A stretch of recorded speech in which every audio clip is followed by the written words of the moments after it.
তো গাইস বিষয়টা হচ্ছে এবারে ঠান্ডায় আমার দার্জিলিং ঘুরতে যাওয়ার খুব শখ ছিল আমার বন্ধুদের সঙ্গে। তো পকেটে তো টাকা ছিল না, তাই মার কাছে টাকা চেয়েছিলাম, মা তো টাকা দেয়নি, তাই যাওয়াও হয়নি। তো ভগবানের কাছে একটাই প্রার্থনা করছিলাম যে গাইস আমি তো কোথাও যেতে চাই না, শুধু একটুখানি দার্জিলিংয়ে যেতে চেয়েছি, শুধু একটুখানি দার্জিলিং যেতে চেয়েছি। আর কতদিন এরকম ভিখারি করে রাখবে? ভগবান আমার কথা এত ভালো করে শুনবে আমি বুঝতেই পারিনি। মানে ইনস্ট্যান্ট রেজাল্ট দিয়ে দিয়েছে। আমি জানি তো কি হয়েছে, দার্জিলিং এখানে চলে এসেছে। ভাই এত ঠান্ডা ফেলেছে ভাই, মনে হচ্ছে আমি দার্জিলিং এর পাহাড়ে বসে আছি। ওরে বাবারে, স্নোফলস হচ্ছে।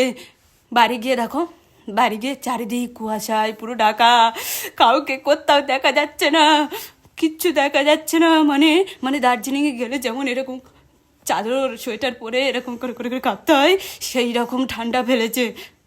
মানে কি বলবো, ভগবান যখন কথা শোনে এত বেশি করে শোনে, বুঝতেই পারিনি এইরকম ঠান্ডা দেবে। বাবা রে, এত বেশি করে শুনে ফেলবে ভগবান আমার কথা, যখন দেয় তো ভালো করে দেয়।